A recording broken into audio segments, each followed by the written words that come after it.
Bienvenidos y bienvenidas otra vez a Voces Invisibles en su cuarto episodio.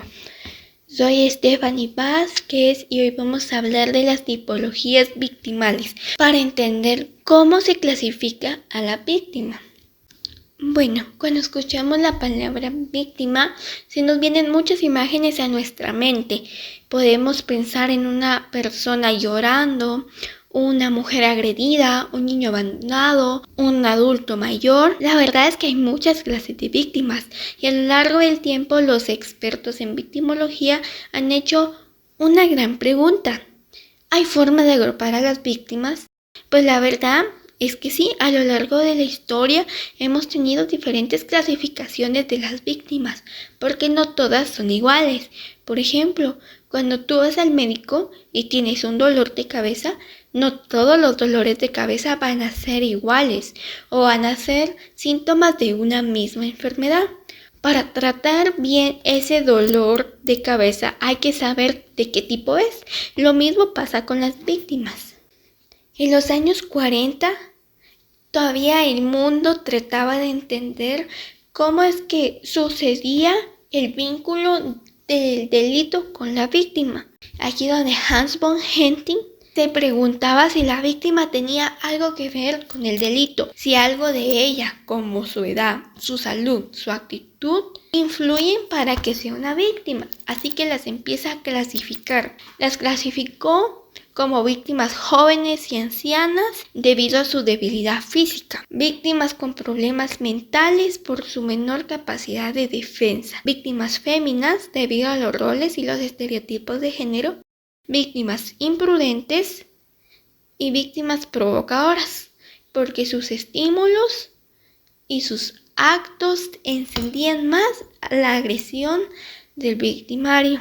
Después, Benjamin Mendelsohn consideró que había muchas más formas de poder clasificar a las víctimas y él propuso la siguiente: víctima completamente inocente, donde no provocaba ni siquiera tenía participación en que ocurriera el crimen; víctima por ignorancia, la que solita se pone en peligro; víctima voluntaria, está consciente del grado de peligro que corre; la víctima provocadora, víctima más culpable que el delincuente; la víctima imaginaria, que denuncia un delito que nunca ocurrió, que solo pasó en su mente.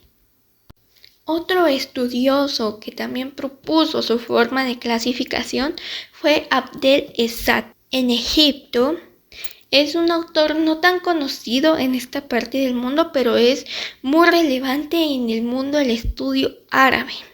Él proponía la tipología victimológica como víctima con participación menor, víctima delincuente, aquella que comete un delito y termina siendo la víctima en el proceso.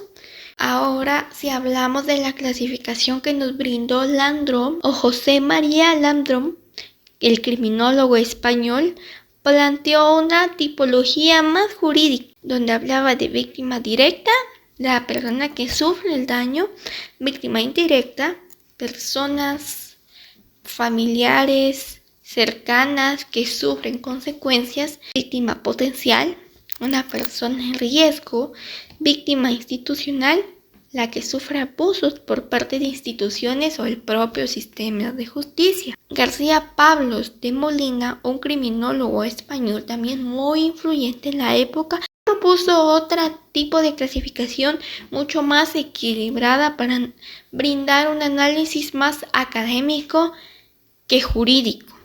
Él distinguía las víctimas como víctimas según el grado de vulnerabilidad, niños, ancianos, personas con discapacidad; víctimas según su relación con el victimario, familiares, amigos o desconocidos; y víctimas según el tipo de delito.